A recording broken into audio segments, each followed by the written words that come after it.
వెంకటేశాయ. గురుర్బ్రహ్మా గురుర్విష్ణుః గురుర్దేవో మహేశ్వరః గురుః సాక్షాత్ పరం బ్రహ్మ తస్మై శ్రీ గురవే నమః. జటిలం చీరవసనం దండకారణ్యవాసినం మునివేషధరం ధ్యాయేత్ అరణ్యే కాండ ఉత్తమే. శ్రీరామచంద్ర పరబ్రహ్మణే నమః. అథ శ్రీమద్ రామాయణే ఆదికావ్యే అరణ్యకాండే చతుస్సప్తతితమః సర్గః. చిత్రకూటం త్వయి ప్రాప్తే విమానైరతుల ప్రభైః ఇతస్తే దివమారూఢా యానహం పర్యచారిషం. శబరికి ఆచార్య శుశ్రూష, దైవభక్తి ఇవన్నీ కూడా ఉన్న విషయం మనకు తెలిసింది. రామచంద్రమూర్తే అన్నాడు, నీ తపస్సు ఇవన్నీ ఫలించాయా అని చెప్పి. అలాగే మీ గురు శుశ్రూష ఫలిస్తున్నదా అని కూడా అడిగాడు. వాటన్నిటికీ సమాధానంగా శబరి చెప్పింది, నీ దర్శన భాగ్యంతో నా తపస్సులన్నీ ఫలించాయి, నేను చేసినటువంటి గురు శుశ్రూష కూడా ఫలించినట్లే. నీ దర్శన భాగ్యంతో నా జన్మ సార్థకమైనది, పునరావృత్తి రహితమైనటువంటి మోక్షాన్ని నేను పొందబోతున్నాను అని చెప్పి ఆనందపడింది. ఆనందపడుతూ ఇంకా చెబుతున్నది, రామచంద్ర, నీవు అరణ్యవాసానికి వచ్చి చిత్రకూట పర్వతం మీద ఉన్నప్పుడే మా గురువులు మతంగ మహర్షి మొదలైన వారందరూ కూడా వారు ఉత్తమమైనటువంటి లోకాలకు వెళ్ళారు. అంటే అప్పటికే వారు సిద్ధి పొందినటువంటి వారై దివ్యమైనటువంటి విమానములలో ఉత్తమ లోకాలకు వెళ్ళారు. ఇంతకుముందు మనం శరభంగ మహర్షి మొదలైనటువంటి వారిని తీసుకువెళ్ళడానికి ఇంద్రుడు దివ్యమైనటువంటి రథముతో ఏ విధంగా అయితే వచ్చాడో అలాగే మతంగ మహర్షిని కూడా ఆ దేవతలు దివ్యమైనటువంటి రథంలో ఉత్తమ లోకాలకు తీసుకువెళ్ళారు. ఆ విషయాన్ని చెబుతూ రామచంద్ర, అహం యాన్ పర్యచారిషం, నేను ఏ పుణ్యాత్ములనైతే మహర్షులనైతే సేవించానో ఆ మహర్షుల గురువులు తే త్వయి చిత్రకూటం ప్రాప్తే సతి, అటువంటి సిద్ధిని పొందినటువంటి వారైన మా గురువులు నీవు చిత్రకూట పర్వతానికి వచ్చినటువంటి సందర్భంలో, అంటే నీవు అక్కడ ఉన్నటువంటి సమయంలో విమానై అతుల ప్రభై విమానై ఇతః దివమారూఢా, ప్రకాశించేటటువంటి దివ్యమైనటువంటి విమానములలో వారు ఉత్తమ లోకాలకు పయనించి వెళ్ళారు అని చెబుతున్నది. అంటే వారి యొక్క తపశ్శక్తితోటి, అలాగే వాళ్ళ యొక్క పుణ్యకార్యములతోటి, యజ్ఞయాగాదులతోటి వారు దేవతలే స్వయంగా వచ్చి ఉత్తమ లోకాలకు తీసుకువెళ్ళేంతటి సిద్ధిని పొందారన్నమాట.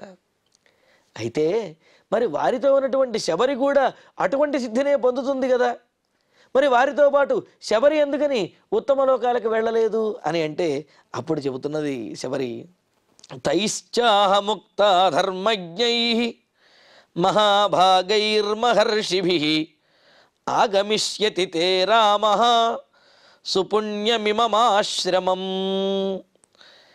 ఇలా చెప్తున్న వాళ్ళందరూ సిద్ధిని పొంది ఉత్తమ లోకాలకు వెళుతున్నటువంటి మతంగ మహర్షి మొదలైనటువంటి గురువులు శబరితోటి చెప్పారు వాళ్ళు వెళ్ళే సమయంలో ఏమని అని అంటే, మహాభాగై తై మహర్షిభిః అహముక్త, మహాత్ములైనటువంటి ఆ మహర్షులు నాకు ఈ విధంగా చెప్పారయ్యా, తే సుపుణ్యం ఇమం ఆశ్రమం రామ ఆగమిష్యతి. శబరి, పుణ్యప్రదమైనటువంటి ఈ ఆశ్రమానికి రామచంద్రమూర్తి భవిష్యత్తులో తప్పనిసరిగా వచ్చి తీరుతాడు. అలా రాముడు వచ్చినప్పుడే ఆ రాముడు సహా తే అతిథి ప్రతిగ్రహీతవ్య, నీవు అతిథిగా ఆ రామచంద్రమూర్తికి సేవ చెయ్యాలి. అంటే అందరము వెళ్ళిపోతే ఈ ఆశ్రమ ప్రాంతానికి వచ్చేటటువంటి రామచంద్రుణ్ణి ఎవరు సేవిస్తారు? కావున నీవు ఇక్కడ ఉండి రామచంద్రమూర్తిని సేవించి నీ జీవితాన్ని సార్థకం చేసుకుని నీవు స్వర్గాన్ని పొందగలవు అని అంటూ సతే ప్రతిగృహీతవ్యః సౌమిత్రిసహితోతిథిః తంచ దృష్ట్వా పరాన్ లోకాన్ అక్షయాంస్త్వం గమిష్యసి.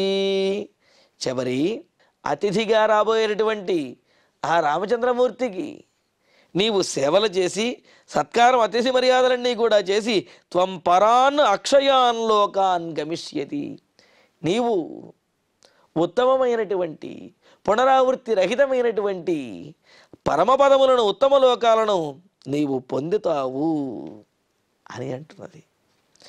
ఇది తై అహం ముక్త, ఈ విధంగా సిద్ధిని పొంది దివ్యమైనటువంటి విమానములలో ఉత్తమ లోకాలకు వెళ్ళే సందర్భంలో మా గురువులైనటువంటి మతంగ మహర్షి మొదలైన వారు నాకు ఈ విధంగా ఉపదేశించారు. రామచంద్ర, నీవు వస్తావు, నాకు మోక్షాన్ని అనుగ్రహిస్తావు, నీ సేవతోటి నా జీవితాన్ని ధన్యం చేసుకోవాలి అని అప్పటి నుండి నేను ఎదురు చూస్తూ ఉన్నాను అని శబరి చెబుతున్నది. ఆచార్య శుశ్రూష వల్ల, అంటే గురువులను సేవించడం ద్వారా భగవద్ అనుగ్రహం కలుగుతుంది అని చెప్పడానికి ఇది ఒక ఉదాహరణ అన్నమాట. శబరి మతంగ మహర్షి మొదలైనటువంటి గురువులను, ఆచార్యులను, వారిని సేవించింది. తద్వారా రామచంద్రమూర్తి యొక్క అనుగ్రహాన్ని, ఆ దర్శనాన్ని, అనుగ్రహాన్ని కూడా పొందిందన్నమాట. మరి గురు శుశ్రూషకు భగవద్ అనుగ్రహము, మోక్షము ఈ రెండూ కూడా ఫలములు అనే విషయం ఈ శబరి యొక్క వృత్తాంతం ద్వారా మనకు తెలుస్తూ ఉన్నది. అలా శబరి గురువులు సూచించిన విధంగా రాముని యొక్క రాక కోసం వేచి ఉండి రాముడికి అతిథి మర్యాదలన్నీ కూడా చేసి తన జీవితాన్ని సార్థకం చేసుకున్నది. అందుకనే అంటారు, యస్య దేవే పరాభక్తి యథా దేవే తథా గురౌ తస్యైతే కథితాహ్యర్థాః ప్రకాశంతే మహాత్మనః అని. ఏ మహాత్ములైతే గురువులను, పరమాత్మను, దేవుడిని, అంటే ఈ వాక్యం మళ్ళీ చెబుతాను, ఏ మహాత్ములైతే భగవంతుని యందు భక్తి కలిగి ఉంటారో, అలాగే భగవంతుని యందు ఏ విధంగా అయితే భక్తి ఉన్నదో గురువుల యందు కూడా అంతటి భక్తిని కలిగి ఉంటారో, ఇలా గురుభక్తి, భగవద్భక్తి కలిగినటువంటి ఇటువంటి వారికి వారు అనుకున్నటువంటి కార్యములన్నీ కూడా, ఇహపర కార్యములన్నీ కూడా సిద్ధించి తీరుతాయి. ఉత్తమమైనటువంటి స్థితిని వారు పొందుతారు, ఉత్తమమైనటువంటి లోకములను పొందుతారు. వారి యొక్క ప్రయోజనములన్నీ కూడా నెరవేరి తీరుతాయి అని అంటున్నారు. అందుకనే గురువనుగ్రహము, దైవానుగ్రహము ఈ రెండు కావలసినవే అందరికీ కూడా.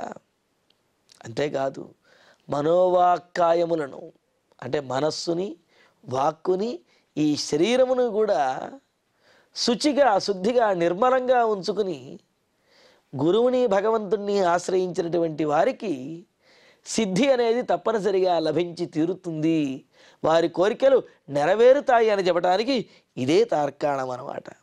అందులోనూ భగవంతుడే స్వయంగా వచ్చి మరి అనుగ్రహిస్తాడు, దర్శన భాగ్యాన్ని అనుగ్రహిస్తాడు, కోరుకున్నటువంటి వాటిని ప్రసాదిస్తాడని చెప్పడానికి కూడా ఇదే తార్కాణంగా మనకు తెలుస్తున్నది.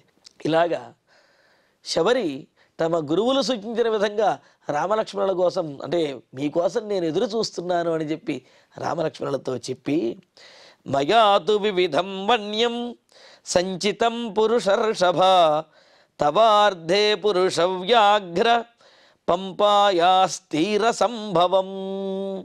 రామచంద్ర, మా గురువులు ఎప్పుడైతే రాముడు ఈ ప్రాంతానికి వస్తాడు, ఆయనను నువ్వు సేవించాలి అని చెప్పాడో అప్పటి నుంచి కూడా నేను నీ కోసం అని చెప్పి నీకు అతిథి మర్యాదలు చేయాలి, నీకు చక్కటి ఆహారాన్ని ఇవ్వాలి అని చెప్పి ఈ పంపా సరోవర తీరంలో ఉన్నటువంటి విశేషమైనటువంటి ఫలములన్నింటినీ కూడా నీకోసం దాచి ఉంచాను, నీకోసం సిద్ధం చేసి ఉంచాను అని అంటూ పురుషోత్తముడమైనటువంటి ఓ రామచంద్ర, రఘునందన, మయా తవార్ధేతు, నేను నీకోసం అని చెప్పి ప్రత్యేకంగా పంపాయా తీర సంభవం వివిధం వన్యం, ఈ పంపా సరోవర తీరంలో లభించేటటువంటి, అరణ్యంలో ఉండేటటువంటి అనేకమైనటువంటి కందమూలములు, ఫలములు అన్నీ కూడా భద్రపరిచి నీ కోసం దాచి ఉంచి మరి నీకు సమర్పించడానికి సిద్ధం చేసి ఉంచానయ్యా అని అంటున్నది ఇక్కడ. అంటే రాముడు చిత్రకూటానికి వచ్చినప్పుడు వచ్చినటువంటి ఆ కాలంలో మతంగ మహర్షి మొదలైన వారు సిద్ధిని పొంది దివ్య విమానాల్లో ఉత్తమ లోకాలకు వెళ్ళారు. వెళ్ళేటప్పుడే శబరికి చెప్పారు, రాముడు ఇక్కడికి వస్తాడు, ఆయనను సేవించాలి అని చెప్పి. మరి అప్పటి నుంచి శబరి ఆ వనంలో ఉన్నటువంటి ఫలములను వాటిని కోస్తూ, అంటే పండినటువంటి రుచి కలిగినటువంటి ఫలములను కోస్తూ రామచంద్రుడు ఎప్పుడు వస్తాడో, ఎప్పుడు సమర్పిద్దామా అని చెప్పి ప్రతిరోజు కూడా సిద్ధం చేసి ఉంచుతున్నదన్నమాట. ఇది శబరిలో ఉన్నటువంటి విశేషము. శరభంగ మహర్షి మొదలైనటువంటి వారు కూడా రామచంద్రమూర్తిని సేవించారు. అయితే ఆ కాలంలో అప్పుడు ఉన్నటువంటి ఫలములతోటి, అప్పుడు ఆ సందర్భంలో లభించినటువంటి ఫలములతోటి రాముడిని సేవించారు. కానీ శబరి అలా కాదు. రాముడు చిత్రకూటం దగ్గర ఉన్నప్పటి నుండి ఇక్కడికి, అంటే పంపా సరోవరం వరకు వచ్చేటటువంటి ఈ సమయం అంతా ప్రతిరోజు కూడా రాముడి కోసమని చెప్పి ఫలములను, అలాగే కందమూలములు మొదలైనటువంటి వాటిని సిద్ధం చేసి రాముడి కోసమని ప్రత్యేకంగా ఉంచి ఎదురు చూచి మరి రాముడిని సేవిస్తున్నది. ఇది శబరి భక్తిలో ఉన్నటువంటి విశేషము. అంటే సుమారుగా 13 సంవత్సరములు, అంటే రాముడు చిత్రకూటానికి వచ్చింది, అరణ్యవాసానికి వచ్చినటువంటి మొదట్లో రాముడు చిత్రకూటానికి చేరుకున్నాడు. కొన్ని నెలల తర్వాత ఆ చిత్రకూటం నుండి మరలా దండకారణ్యానికి రావటము, ఆ తర్వాత 5 సంవత్సరముల పాటు ఆ దండకారణ్యం అంతా విహరించటము, మరలా ఏ మహర్షుల యొక్క ఆశ్రమానికి వెళ్ళాడో మరలా రెండవసారి ఆ మహర్షుల యొక్క ఆశ్రమానికి వెళ్ళడము, ఇవన్నీ కూడా జరిగాయి. ఆ తరువాత పంచవటికి వచ్చిన తర్వాత, అంటే అప్పటికి 10 సంవత్సరములు గడిచిపోయిన తర్వాత 11వ సంవత్సరంలో పంచవటికి వచ్చారు. ఆ పంచవటికి వచ్చిన తర్వాత కూడా చాలా ఆనందంగా కొంతకాలం గడిపారు. గడిపిన తర్వాత 13వ సంవత్సరంలో సీతాపహరణం అనేది జరిగిందనమాట. ఇలాగా రాముడు చిత్రకూటం నుండి ఈ పంపా సరోవరం దగ్గరికి రావడానికి సుమారుగా 13 సంవత్సరముల కాలం పట్టినట్టు మనకు తెలుస్తున్నది. ఇంతకాలము కూడా శబరి రాముని రాక కోసం ఏ రోజు వస్తాడా రామచంద్రుడు అని చెప్పి ప్రతిరోజు కూడా ఫలములను సిద్ధం చేస్తూ రాముని యొక్క రాక కోసం ఎదురు చూస్తూ ఉన్నది, రామ దర్శనం కోసం అలాగా ఎదురు చూస్తూ ఉన్నదనమాట. అందుకనే ఇక్కడ చెబుతున్నది, రామచంద్ర, ఈ పంపా సరోవర తీరంలో ఉన్నటువంటి అనేకమైనటువంటి ఫలములను, రుచికరమైనటువంటి తేనెలకేటువంటి ఫలములను నీకోసం సిద్ధం చేసి ఉంచానయ్యా, వాటిని నీవు స్వీకరించు అని చెప్పి అంటున్నది. ఇలాగా మరి అందుకనే శబరి ఇచ్చినటువంటి పళ్ళను రాముడు స్వీకరించినటువంటి విషయాన్ని చాలా గొప్పగా విశేషంగా చెప్పుకోవడంలో కారణం, రాముడు తన వద్దకు రాకుండానే రాముడు భవిష్యత్తులో వస్తాడని తెలిసి అప్పటి నుంచి కూడా ప్రతిరోజు ఆ వనంలో ఉన్నటువంటి ఫలములను కోసి తీసుకువచ్చి రాముడి కోసం సిద్ధం చేసి వేచి వేచి రాముడికి సమర్పించినది కావుననే శబరి ఇచ్చినటువంటి ఫలములకు అంత విశేషము, అంత ప్రసిద్ధి కలిగిందనమాట. మనకు పద్మపురాణంలో కూడా చెబుతారు, ప్రత్యుద్గమ్య ప్రణమ్యాధ నివేశ్య కుశవిష్టరే పాదప్రక్షాళనం కృత్వా తత్తోయం పాపనాశనం శిరసాధార్య పీత్వాచ వన్యై పుష్పై రథార్చయతు అని అంటూ శబరి తన ఆశ్రమం దగ్గరకు వచ్చినటువంటి రామచంద్రమూర్తికి ఎదురెళ్ళి ఒక దర్భాసనం మీద ఆ రామచంద్రమూర్తిని ఆహ్వానించి తన ఆశ్రమం దగ్గరకు తీసుకువచ్చి ఆశ్రమంలోకి ఒక దర్భాసనం మీద కూర్చోబెట్టి రామచంద్రమూర్తికి పాద ప్రక్షాళనం, కాళ్ళు కడిగి ఆ నీళ్లు శిరస్సున చల్లుకుని ఆ వనంలో దొరికేటటువంటివి తాను ఎప్పటి నుండో సిద్ధం చేసి ఉంచినటువంటి మధురమైనటువంటి ఫలములను రామచంద్రమూర్తికి సమర్పించిందిట. అదే విషయాన్ని మనకి ఇంకా పద్మపురాణంలో చెబుతున్నారు. ఫలాన్ని చ సుపక్వాని మూలాని మధురాన్ని చ స్వయం ఆస్వాద్య మాధుర్యం పరీక్ష్య పరిభక్ష్య చ పశ్చాన్నివేదయామాస రాఘవాభ్యాం దృఢవ్రత ఫలాన్యాస్వాద్య కాకుత్స్థ తస్యై ముక్తిం పరాం దదౌ అని మనకు పురాణాల్లో కూడా ఉన్నది. ఇలాగా శబరి రాముడికి పాదప్రక్షాళనం చేసి ఆయనను పూజించి గౌరవించిన తర్వాత ఫలములను తాను పరీక్షించి ఉంచినటువంటి ఫలములను అది కూడా ఎలాగా, తాను ముందు ఆ ఫలములను తిని ఈ ఫలములు రుచిగా ఉన్నాయి అని తెలిసిన తర్వాత అప్పుడు ఆ మిగతా ఫలములను రామచంద్రమూర్తికి సమర్పించినది అంటున్నారు. అంటే ఎక్కడైనా సరే ఒక చెట్టు నుండి కోసినటువంటి ఫలములలో ఒక ఫలాన్ని రుచి చూస్తే చాలు మిగతా ఫలములు ఎలా ఉన్నాయనే విషయం తెలుస్తుంది. అలాగా రాముడికి రుచికరమైనటువంటి ఫలములను ఇవ్వాలి అని చెప్పి మొదట ఆ ఫలములను రుచి చూచి ఆ తరువాత రాముడికి ఆ ఫలములను సమర్పించింది శబరి. ఈ విధంగా రాముడి మీద ఉన్నటువంటి భక్తితోటి ఈ విధంగా చేసింది. మరి భుక్తశేషం అనేది ఎలా భగవంతునికి సమర్పిస్తుంది అని అంటే, ఇక్కడ భుక్తశేషము అని అంటే శబరి తాను కొరికినటువంటి ఆ ఫలములనే సమర్పించింది అని మనం భావించిన అవసరం లేదు.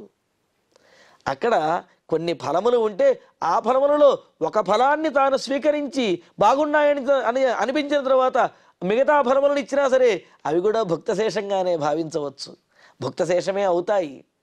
అయినప్పటికీ కూడా భగవంతునికి మధురమైనటువంటి ఫలములనే అందించాలి అనే భక్తితోటి శబరి ఈ విధంగా చేసింది. కావున శబరి భక్తిలో ఎటువంటి లోపము లేదు. రాముడు ఆ భక్తిని పరిపూర్ణంగా అంగీకరించి ఆనందంతో ఆ ఫలములను స్వీకరించాడనమాట. కావున భక్తి అతిశయంతో పరిపూర్ణమైనటువంటి మనస్సుతో భక్తితో చేసినటువంటి ఈ ఫల సమర్పణ ఏదైతే ఉందో దానిని పరమాత్మ తప్పనిసరిగా గ్రహించి తీరుతాడు అని చెప్పి ఇలాగా శబరి మొదటి నుండే ఫలములను సంపాదించి పెట్టి భద్రపరిచి రాముడు రాగానే ఆ ఫలములను పరీక్షించి మరి రామచంద్రమూర్తికి సమర్పించి రాముని యొక్క అనుగ్రహాన్ని పొందింది.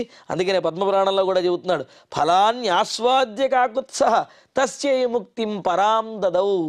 ఆ శబరి ఇచ్చినటువంటి ఫలములను స్వీకరించినటువంటి ఆస్వాదించినటువంటి రాముడు ఆ శబరికి పునరావృత్తి రహితమైనటువంటి పరమపదాన్ని మోక్షాన్ని అనుగ్రహించాడు అని చెబుతున్నారు. ఏవ ముక్త సధర్మాత్మ శబర్యా శబరీమిదం రాఘవ ప్రాహ విజ్ఞానే తాం నిత్యమబహిష్కృతాం. శబరి విధంగా తన గురువర్యులు సిద్ధిని పొంది ఉత్తమ లోకాలకు వెళుతూ రామచంద్రమూర్తి ఆశ్రమానికి వస్తాడు. రాముడిని నీవు సేవించాలి అని చెప్పి మతంగ మహర్షి ప్రభృతులు వాళ్ళు చెప్పినటువంటి మాటను విని, నీకోసం ఎదురు చూస్తున్నాను రామచంద్ర, నీ దర్శన భాగ్యంతో నేను తరించాను, ఇదిగో నేను ఇస్తున్నటువంటి ఈ ఫలాలను స్వీకరించవయ్యా అని చెప్పి తాను భద్రపరిచినటువంటి రాముడి కోసం సంపాదించి పెట్టినటువంటి ఆ ఫలములను రామచంద్రమూర్తికి సమర్పిస్తూ ఉంటే పైగా ఇక్కడ చూడండి, శబర్యా ఏవముక్త ధర్మాత్మ విజ్ఞానే నిత్యం అబహిష్కృతాం. ఎప్పుడూ కూడా విజ్ఞానంతో ఆత్మజ్ఞానంతో ఉండేటటువంటిది అయిన ఆ శబరిని, అంటే శబరి యొక్క స్థితి ఎంతగా వేచి చూస్తున్నా, ఎంతగా వృద్ధురాలైనప్పటికీ కూడా ఆమె యొక్క జ్ఞానంలో లోపము ఏమాత్రమో కూడా లేదు. ఆ ఆత్మజ్ఞానం ఆ విధంగానే ఉన్నది. అలాగా ఆత్మజ్ఞానం కలిగినటువంటిది. అదేవిధంగా తన కోసం ఎదురు చూస్తూ తనను సేవిస్తున్నటువంటి ఆ శబరితోటి రాముడు ఈ విధంగా అంటున్నాడు, ధనోస్సకాశాత్తత్వేన ప్రభావంతే మహాత్మనః శృతం ప్రత్యక్షమిచ్ఛామి సంద్రష్టం యది మన్యసే. శబరితో రాముడు ఈ విధంగా అంటున్నాడు, శబరి, నీవు ఇంతకాలం నా కోసం ఎదురు చూసి నా కోసం ఇన్ని ఫలములను సమకూర్చి ఇలా సమర్పిస్తున్నందుకు నీ అతిథి మర్యాదకు నేను ఎంతో మెచ్చాను, నేను సంతృప్తి చెందాను. మరి ఇక్కడకు రావటంలో కారణము, ఇక్కడికి వచ్చే ముందు ఈ విశేషాలు కూడా నేను తెలుసుకున్నాను. ధనోహో సకాశాత్, ధనువంశీయుడైనటువంటి కబంధుని ద్వారా నీ విశేషాలు తెలుసుకున్నాను. తే మహాత్మనః తే ప్రభావం శృతం, మహాత్ములైనటువంటి మీ గురువర్యులైనటువంటి మతంగ మహర్షి మొదలైనటువంటి వారి యొక్క ప్రభావాన్ని నేను కబంధుని ద్వారా తెలుసుకున్నాను. నేను విన్నటువంటి ఆ ప్రభావం ఏదైతే ఉందో, ఆ తేజస్సు, ఆ గొప్పతనం ఏదైతే ఉన్నదో మీ గురువుల యొక్క గొప్పతనం, ఆ ప్రభావాన్ని యది మన్యసే, నీకు కనుక అభ్యంతరం లేకపోతే, ప్రత్యక్షం సంద్రష్టుం ఇచ్చామి, నేను కూడా ప్రత్యక్షంగా చూడాలి అని అనుకుంటున్నాను. మతంగ మహర్షి యొక్క ఆశ్రమం గురించి, మతంగ మహర్షి యొక్క వనం గురించి కూడా కబంధుడు చాలా గొప్పగా రామచంద్రమూర్తికి చెప్పాడు. అందుకని రాముడు ఇప్పుడు శబరిని అడుగుతూ ఉన్నాడు, మీ గురువులైనటువంటి మతంగ మహర్షి యొక్క ఆశ్రమము, ఆ వనము, ఆ వనంలో ఉండే విశేషములను నేను స్వయంగా చూచి ఆనందించాలనుకుంటున్నాను. నీకు ఇబ్బంది లేకపోతే ఆ విశేషాలను మాకు తెలియజేయవా అని రాముడు శబరిని ఈ విధంగా అడిగాడు. ఏతత్ వచనం శ్రుత్వా రామవక్త్రాద్వినిసృతం శబరీ దర్శయామాస తావుభౌ తద్వనం మహతు. రాముడి విధంగా అనునయంగా వినయంగా మతంగ మహర్షి యొక్క విశేషములను, ఆ వనమును చూపించమని అడిగేటప్పటికీ శబరి ఎంతో ఆనందించినటువంటిదై, శబరి తావుభౌ, ఇద్దరికీ కూడా, రామలక్ష్మణులు ఇద్దరికీ కూడా మహతు తద్వనం దర్శయామాస, గొప్పదైనటువంటి ఎన్నో విశేషములతో కూడినటువంటి ఆ వనమును, మతంగ మహర్షి యొక్క వనాన్ని రామచంద్రమూర్తికి, అంటే మతంగ మహర్షి యొక్క వనాన్ని, మతంగ మహర్షి యొక్క ఆశ్రమాన్ని కూడా ఆ రామచంద్రమూర్తికి చూపిస్తూ ఉన్నది. పశ్య మేఘఘన ప్రఖ్యం మృగపక్షి సమాకులం మతంగవనమిత్యేవ విశ్రుతం రఘునందన. రామచంద్ర, మేఘఘన ప్రఖ్యం సదృశం, దట్టమైనటువంటి మేఘములతో సమానమైన, అంటే ఆకాశంలో దట్టమైనటువంటి మేఘములు కమ్ముకున్నప్పుడు ఇంకేమీ కనిపించదు, సూర్యచంద్రులు కానీ లేకపోతే నక్షత్రాలు కానీ సూర్యుని యొక్క కాంతి కానీ ఇంకేం కనిపించదు, అంతా కూడా కమ్ముకున్నట్టుగా ఉంటుంది. అలాగా దట్టమైనటువంటి మేఘములు కమ్మినటువంటి ఆకాశం ఎలా ఉంటుందో, దట్టమైనటువంటి చెట్లతోటి కమ్మినటువంటి ఈ మతంగ వనం, ఆ భూప్రదేశము అలా ఉన్నదిట. అలాగా మేఘముల చేత ఆవరించబడినటువంటి ఆకాశంలో ఉన్న దట్టమైనటువంటి చెట్లతోటి ఆవరించబడినటువంటి ఈ మతంగ మహర్షి యొక్క ఆశ్రమాన్ని చూడవయ్యా. అనేకమైనటువంటి పక్షులు, జింకలు, లేళ్ళు మొదలైనటువంటి సాధు జంతువులతోటి, అలాగే ఇక్కడ క్రూర జంతువులు కూడా సాధు జంతువులను ఇబ్బంది పెట్టకుండా సాధుబుద్ధితో వ్యవహరిస్తాయి. ఎందుకంటే మహర్షుల యొక్క సాత్వికమైనటువంటి ఆ శక్తి ఆ వనమంతా కూడా ప్రసరించి ఉంటుంది. కావున సాధు జంతువులకు ఎటువంటి పీడ, ఎటువంటి బాధలు కూడా అక్కడ ఉండవు. అందుకనే ఆ పక్షులు, జింకలు, లేళ్ళు ఇవన్నీ కూడా ఎంతో ఆనందంగా విహరిస్తూ ఉంటాయన్నమాట. అలాగా మృగపక్షి సమాకులం, జింకలు, లేళ్ళు, పక్షులు మొదలైనటువంటి వాటితోటి ఎంతో ఆనందంగా ఉన్న మతంగ వనమిత్యేవ విశ్రుతం, మతంగ వనము అని లోకంలో ప్రసిద్ధి చెందినటువంటి ఈ వనాన్ని చూడవయ్యా అని అంటూ ఆ మతంగ వనంలో ఉన్నటువంటి విశేషములను శబరి రామలక్ష్మణులకు చూపిస్తున్నది. చాలా విశేషంగా చెబుతుంది. ఆ విశేషాలను మనం తర్వాతి ప్రవచనంలో తెలుసుకుందాము. ఇక ఇప్పుడు శ్లోకాలను పారాయణ చేసుకుందాము. చిత్రకూటం త్వయి ప్రాప్తే విమానైరతుల ప్రభైః ఇతస్తే దివమారూఢా యానహం పర్యచారిషం తైశ్చాహముక్తా ధర్మజ్ఞైః మహాభాగైర్మహర్షిభిః ఆగమిష్యతి తే రామః సుపుణ్యమిమమాశ్రమం సతే ప్రతిగ్రహీతవ్యః సౌమిత్రిసహితోతిథిః తంచ దృష్ట్వా పరాన్ లోకాన్ అక్షయాన్ స్త్వం గమిష్యసి మయా తు వివిధం వన్యం సంచితం పురుషర్షభ తవార్ధే పురుషవ్యాఘ్ర పంపాయాస్తీర సంభవం ఏవముక్త సధర్మాత్మా శబర్యా శబరీమిదం రాఘవ ప్రాహ విజ్ఞానే తాం నిత్యమబహిష్కృతాం ధనోస్సకాశాత్ తత్వేన ప్రభావంతే మహాత్మనః శ్రుతం ప్రత్యక్షమిచ్ఛామి సంద్రష్టుం యది మన్యసే ఏతత్తు వచనం శ్రుత్వా రామవక్త్రాద్వినిశ్రుతం శబరీ దర్శయామాస తావుభౌ తద్వనం మహత్ పశ్యమేఘ ఘన ప్రఖ్యం మృగపక్షి సమాకులం మతంగవనమిత్యేవ విశ్రుతం రఘునందన. ఇత్యార్షే శ్రీమద్ రామాయణే ఆదికావ్యే అరణ్యకాండే చతుస్సప్తతితమే సర్గే 8 శ్లోకాః. ఇక ఇప్పుడు క్షమాప్రార్థన మంగళాంతంగా ఈనాటి ప్రవచన పారాయణ కార్యక్రమాన్ని పరిపూర్ణం చేసుకుందాం. యదక్షరపదభ్రష్టం మాత్రాహీనంతు యద్భవేత్ తత్సర్వం క్షమ్యతాం దేవ నారాయణ నమోస్తుతే. కాయేన వాచా మనసేంద్రియైర్వా బుద్ధ్యాత్మనా వా ప్రకృతే స్వభావాత్ కరోమి యద్యత్ సకలం పరస్మై నారాయణాయేతి సమర్పయామి. శ్రియః కాంతాయ కళ్యాణ నిధయే నిధయేర్ధినాం శ్రీవేంకట నివాసాయ శ్రీనివాసాయ మంగళం.